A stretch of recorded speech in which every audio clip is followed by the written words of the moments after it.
like a guitar. Had to keep my distance, you ain't getting far. Nigga wants some smoke, let's go to war. Clean you up, I do the chores. Too much drip, someone gotta clean the floor. Still in the streets, fuck the law. Fuck the trunk, rather keep it in the car. If my dog cross me, we cutting off his paw. Too much drip in the place, so we gotta clean the floor. All right, let's pick it up where we left off. Off-season, part 1, looking ahead to next year.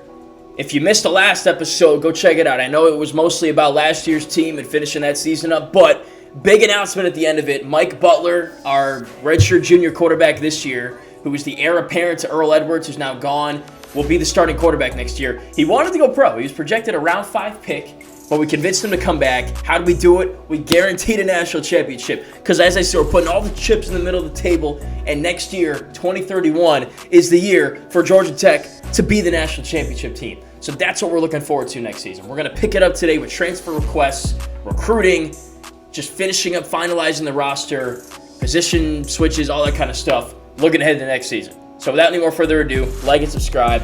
Let's go. All right, first up, we got transfer requests. We got 2 of them. So this guy, Doug Cummings from Baylor, wants to transfer in. He's 52 overall. Obviously not going to admit him. I don't know why he would even try to transfer to our school. But Drew Dukes is compelling. He's a freshman, 75 overall. I know we already oversigned our class a little bit. We're just going to have to make it work. So we're going to admit him, and that's a big pickup. He's 6'5", 223. That is a mammoth of a human being. We've already got great linebackers on our team. He is a future beast to add to that linebacker group moving forward. That's awesome. I usually don't get transfer requests, but that's a good one to get. All right, we got recruiting here, although we don't have any recruiting to do. Our class is all cemented. We haven't done a recruiting episode in a long, long time. So I'm going to advance to the next week, and we'll kind of recap who we're bringing in this recruiting class. But if you want like in-depth analysis on all these guys, I got tons of recruiting episodes from past season. Every time somebody commits, I give you my 2 cents and really just keep a updated log on all that kind of stuff. So we've got 18 guys, it looks like, signed, and we've got the transfer from South Carolina coming in as well. So we've got a packed house. We're going to have to make room for some of these guys. All right, we did it. What a year. Number 1 recruiting class coming in. I feel like every year we're number 1 the whole season, and then come signing day, we slip a little bit because we start out hot, but other schools kind of replace us and end up beating us. But let's go, man. We signed an awesome class this year. We beat Boston College, Ohio State, USC, Tennessee, some of the blue blood programs in the country. And here's a look at our class. So it's really evenly dispersed and spread out. Our top signee is a 5-star quarterback, James Nugent, but we got a ton of other really good players in this class. Skill position guys, strong safeties, offensive linemen, linebackers.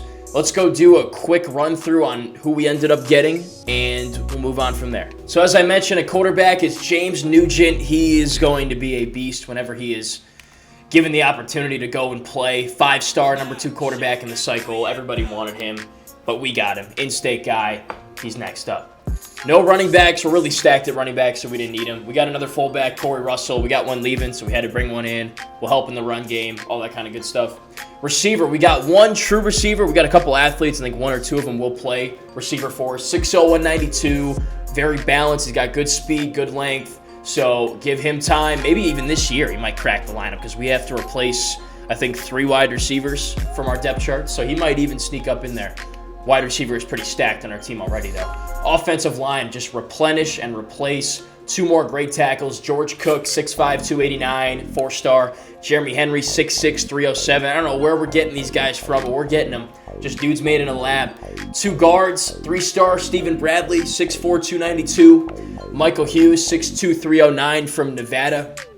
So recruiting across the nation. So 4 more offensive linemen. No DNs. We got a lot of production coming back at DN. We've recruited that position well recently. But D-tackle, we need to continue to stack up, replenish, replace, build, that whole kind of thing. So we get Chris Carter, who is better than his overall would suggest. I'm telling you that right now. He's going to be a nose tackle for us, a run stuffer, 6'2", 290.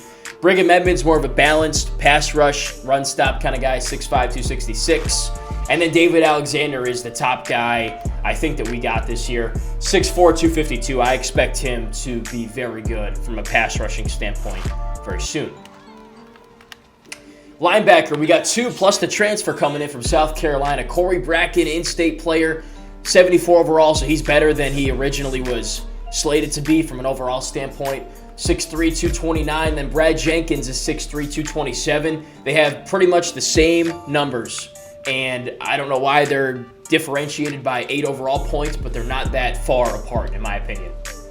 Victor Thompson, he is a beast at middle linebacker. He's got elite speed and really sure-handed tackling ability, so I think that he's got the raw intangibles, plus the development will give him to be an all-conference kind of linebacker. Tavarius Williamson, an awesome nickname. We're going to have to come up with like a nickname for him or something like that. Maybe T-Will, something along those lines when he is a starter, of course.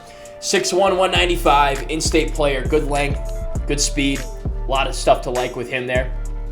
And we lost a strong safety to the transfer portal, Richard Tanner, but we're bringing in a guy that's already 7 overall points better than him as a freshman. John Gray from New Jersey, 4-star, 6'4", so he's very tall, rangy, and long, 187. Happy about that. Athletes, Joseph Scott, he could play tight end. Something else, too, but we're going to put him at tight end. I think he's 6'0", 234. He could play running back, too. That's what it was, but we don't need him at running back. 4-star athlete. John Ferguson, a 5-star athlete, could play corner. He could also play receiver. I think we're putting him at receiver. And then John Williams, the same way, could play receiver, corner, safety, one of those two. So we're going to find a spot for them that best fits when we do position changes. So it's a really good class. Number 1 in the country, talent at every single position group, and I'm really happy about it. All right, position changes. We got to look at everybody and everything here because last year, if you missed it, we identified a defensive end we had, Cody Washington, who was buried in the depth chart to defensive end, 300 pounds, moved him to D-tackle, and in 1 year, he became an all-conference player and a 7th-round draft pick. So that's why this is so important. Let's see if we can find another gem like that this year. All right, here's one thing I identified. It's not a huge deal, but Jason Burgess, this tackle, was buried at left tackle in the depth chart. He's a redshirt freshman. I noticed he's 319 pounds. I think he's better suited to play on the interior. So we move him from tackle to center. He goes from 76 to 78, and he should be the starting center after McMillan here is all done. So that's a little thing. See, you can find little things in there to help your team out. All right, here's something else. I don't know if this is going to work, but Kenneth Silva has been a left outside linebacker for us his whole career. We run a 4-2-5 system now, so we don't use this left outside linebacker position. So I've emptied it and moved all of these guys to different places. Right now, he would be our starting defensive end over Josh Walker, 6'4", 227, kind of an edge rush, pass rush kind of guy, and he's not going to do anything if he doesn't play there. So let's try to put him there and see if that works. That might end up being a good decision, just a kind of a tweener on the outside that can get after the passer, and I'm hoping help us in the run game. He's a little small. He's only 227, but it's better than him just sitting on the bench doing nothing. All right, we're moving Joseph Scott, as I said, the tight end, where he's a 70 overall guy, and we'll see what he can do there. All right, I debated where to put John Ferguson. Because he could play corner, he could play safety, he could play running back, he could play receiver. He's an 80 overall receiver. Best position group that he fits into. So we've got to put him at receiver if he's 80 overall. It's just a no-brainer. And that means John Williams, he's kind of the same at receiver as he is at corner. He's only 5'11", but he's got good speed. That's good. And we have only 5 corners in the roster right now, so we're going to put him there and see what it looks like. So here's how these position groups look with those changes made. Ferguson becomes our 3rd receiver. He's not going to get to train, though, so these 2 guys, Watkins and Gates, will pass him. Maybe these guys down here as well. So we'll see where he factors in, but this is more of a looking into the future kind of piece there. At tight end, Scott becomes the tight end of the future. We're going to recruit some more next year because we're losing Burgess, but that's where he sits. And this is how we look at corners. So we got Williamson and Williams as the 2 true freshman corners. We're going to lose McCutcheon, probably Chandler next year if he has a great season, and then those 2 guys will move up naturally next year. So we're looking good. All right, one of the funnest parts of this video game, I say it every year, training results starting with the quarterbacks. Mike Butler up to 97 overall, gets his speed up a little bit, so he's a true dual threat guy, and he should have an unbelievable season. We're blessed to have guys just ready to go. at the ready to be starting quarterbacks. He's been waiting for his turn, has barely played to this point. Now it's his chance.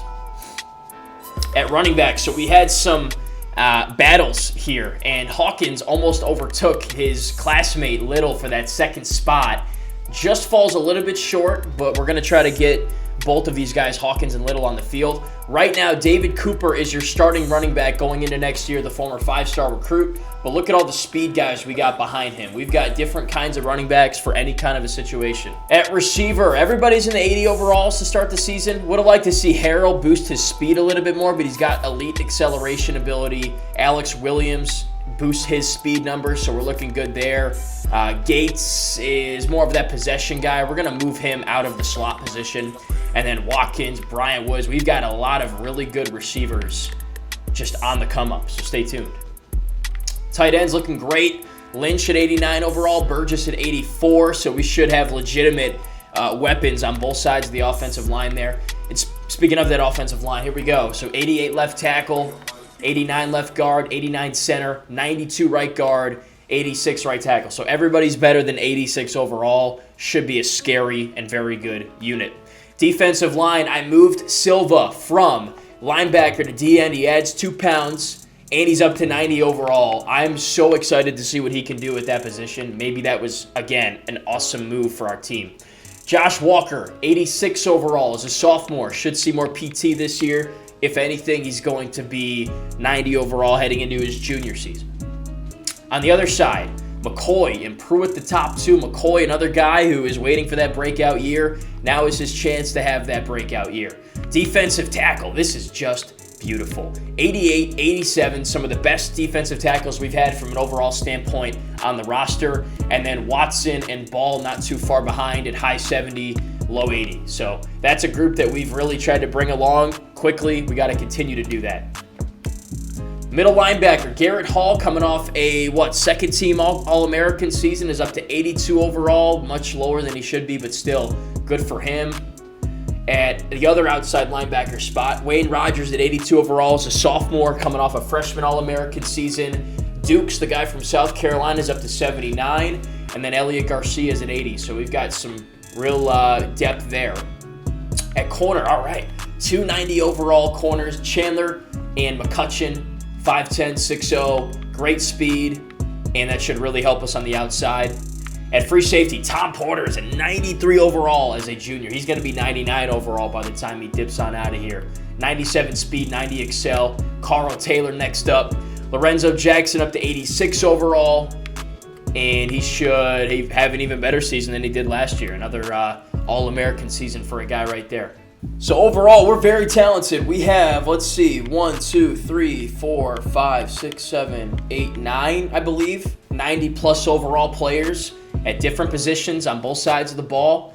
Definitely the best team we've had to this point from an overall standpoint. All right, I know darn well we got too many players on our team right now, so we got to go through and make some cuts to the guys that we know shouldn't be on our team, like the guys they just added in through recruiting and then other places as well. So this guy here, Chris Dodds, I didn't recruit, so he's going to get cut.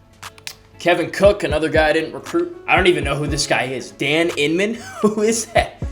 I can't – you got to be kidding me right now. That's ridiculous right there. See, this is what I'm saying, bro. I can't cut him, and I can't move anybody to replace him. So I need to cut 2 legitimate players, and then he gets to stay on the roster. Like, that's what bugs me about this game sometimes. Like, all right, so look, we brought in Dukes from South Carolina. It only makes sense that Alex Williams gets cut. He's only 65 overall as a redshirt freshman. And we got a guy here in Jenkins and Brackett who are already better than him. So he would have transferred hypothetically in this college football world. So he's getting cut. See, now I've got to cut one more player, and it's because of that stupid walk-on we got. All right, here's what I'm going to do. I'm going to cut Chris Carter, but copy all of his attributes, cut this stupid free safety or whatever, or change the free safety, his name and all that stuff, to Chris Carter, move him back to D-tackle. That's what we're going to do. So we're cutting him, but we're not cutting him. All right, that'll do it for the off-season episode. That's what we're going to call it. We did postseason. We did the off-season. Next up is the preseason, as y'all can see. So we'll set up next year's recruiting board, redshirt players, set the depth chart, set up our schedule, and start going with the new year. We're going to have a new Dynasty intro.